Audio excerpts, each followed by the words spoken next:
Okay, talking about Graham Potter, it's more than just a derby in that game between Chelsea and West Ham. Talking about Graham Potter is the former Chelsea manager, is now in the West Ham dugout.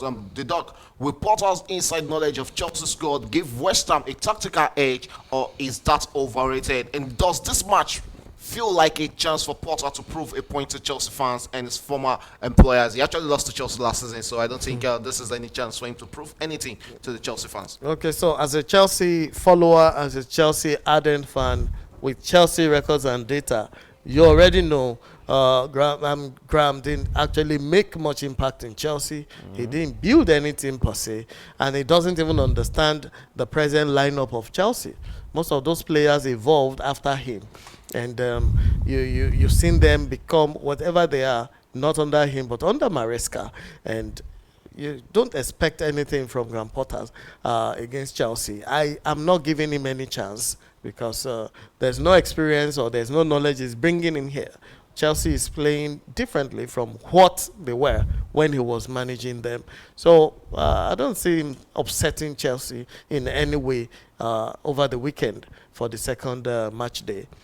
Okay, so there's no chance for Graham Potter to help to upset Chelsea in match day two. That game is going to be played on Friday at 8 p.m. Nigerian time, so you can catch clips of that game when it comes up in the EPL. And also talking about one big talent, we asked to be Estevao William. One player catching headline is Estevao William, the teenager shown in the Club World Cup and is pushing for a regular Premier League start at Chelsea. Paulo, should Maresca trust Estevao to start key matches now, or ease him gradually? And do you think he could become Chelsea's breakout star of the season, similar to what we saw of Cole Palmer 2 seasons ago?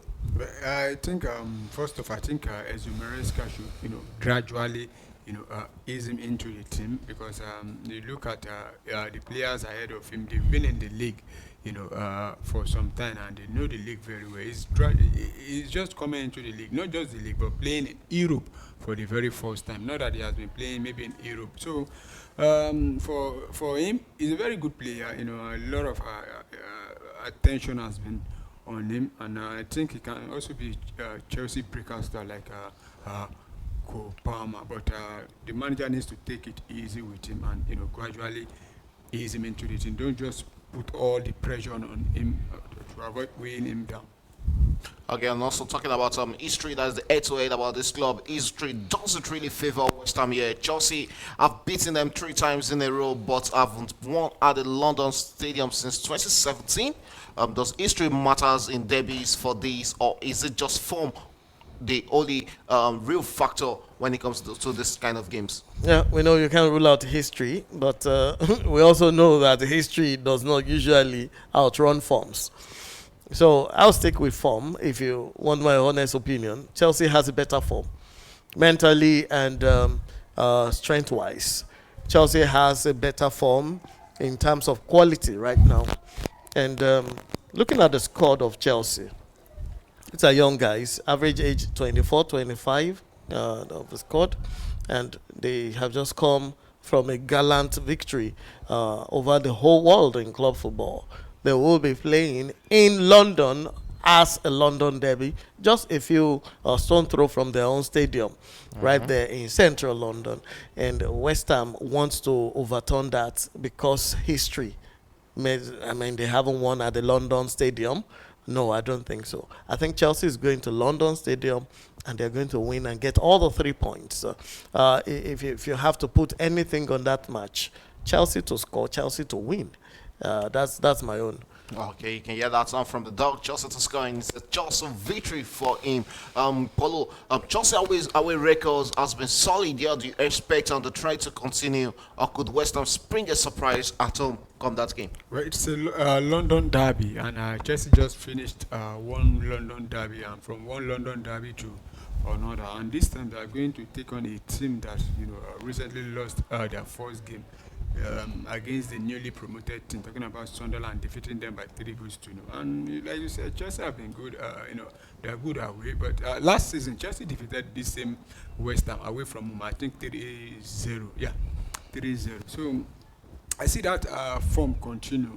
The away against this same West Ham, because to me, West Ham are not They are not.